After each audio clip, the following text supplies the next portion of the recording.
రుణమాఫీ విషయంలో సర్వే చేస్తారట. ఏం సర్వే చేస్తారంటే ఎంతమందికి లబ్ధి చేకూరిందో సర్వే చేస్తారట. ఇది ఉందా అన్న?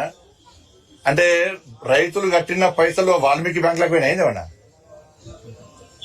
కర్ణాటక వాల్మీకి బ్యాంకులకు పోయినాయి రైతులు కట్టిన పైసలు.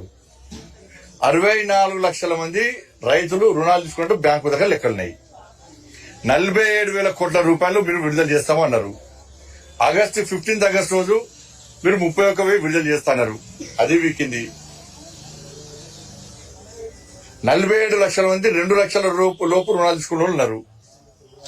మీరు ఎంతమందికి రుణాలు మాఫీ చేసారో బ్యాంకు దగ్గర లెక్క ఉంటది కదా. దీనికి సర్వే ఎందుకు? మన టైం పాస్. సర్వే చేస్తే మీకు ఏమొస్తుంది అంటే మీ వాళ్ళందరూ జబ్బకు సంచేసుకుని కలెక్షన్ చేశారు ఏందేమన్నా?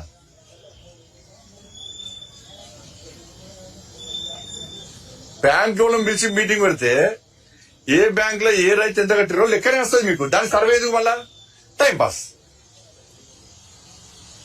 రుణమాఫీ అనేది బోగస్. రుణమాఫీ అనేది అసలు భరోసా, రైతు భరోసా పైసలు ఏమైనాయి? బోనస్ ఏమైంది? రైతు కూలీల పైసలు ఏమైనాయి?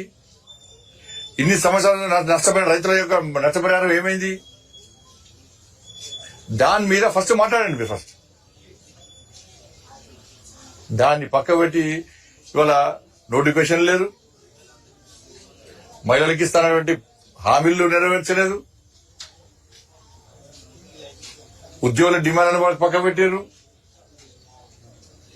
సేమ్ అదే పాత ప్రభుత్వం వేసింది ఉద్యోగ సంఘాలను గెలిచింది. ఇప్పుడు ఈ ప్రభుత్వం ఉద్యోగ సంఘాలను గెలుస్తున్నది. అన్ని సంఘాలను గెలుస్తారు. మళ్ళీ సేమ్ శిక్షణ పొందినటువంటి కరడు కట్టిన కట్టర్ టీఆర్ఎస్ శిక్షణ పొందిన శిక్షణ వీళ్ళు. 10 సంవత్సరాల నుంచి రేషన్ కార్డులు లేవు. ఇప్పుడు రుణమాఫీలో రేషన్ కార్డులు లేవు. ఇప్పుడు చెప్తే అది చెప్తే కానీ వాళ్ళు చేసిన అదే చేస్తారు.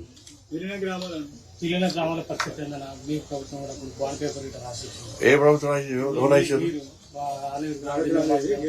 గెలిస్తే ఏ రాసిన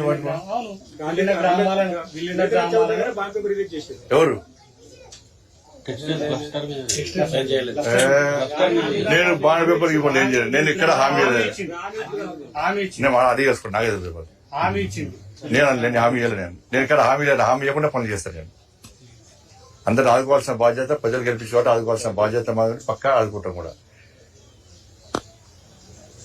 ధన్యవాదాలు.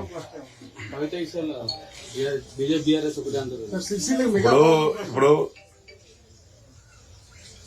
ఇలా సుప్రీంకోర్టు వ్యాఖ్య చేసింది.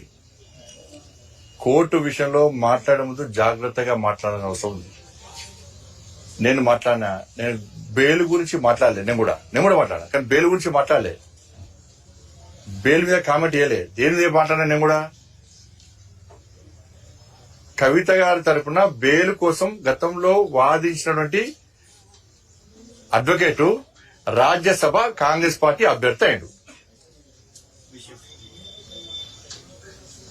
నేను మాట్లాడక అడ్వకేట్ మార్చుకున్నారు. ఇక నేను మాట్లాడక అడ్వకేట్ మార్చుకున్నారు. ఇక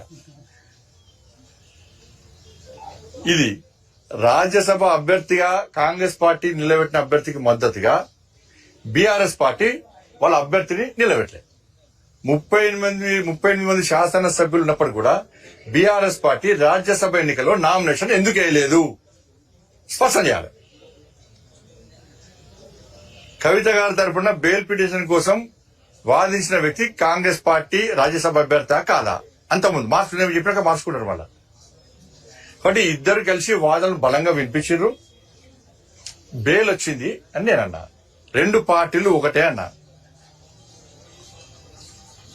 ఇక ఇప్పుడు ఇంకా ప్రజలకు అర్థంగా ప్రజల పూర్తి క్లారిటీ వచ్చేసింది. బీఆర్ఎస్ కాంగ్రెస్ ఒకటే. మాట ముచ్చట అయిపోయింది. అప్పగింతలు అమెరికాలో జరుగుతాయి. ఇలా యువరాజు అమెరికా విండట. కాంగ్రెస్ వాళ్ళు వయా సింగపూర్ అటు నుంచి పోతున్నారు. డైరెక్ట్ పోతున్నారు గుర్తుపడతాం కదా. వయా వేరే రూట్ లో పోతున్నారు. అప్పగింతలని అక్కడనే. మాట ముచ్చట ఇక్కడ అయిపోయింది. బెయిల్ గిల్ అన్నీ అయిపోయినాయి. వాదనలు ప్రతివాదనలు అన్నీ అయిపోయినాయి. ఇప్పుడు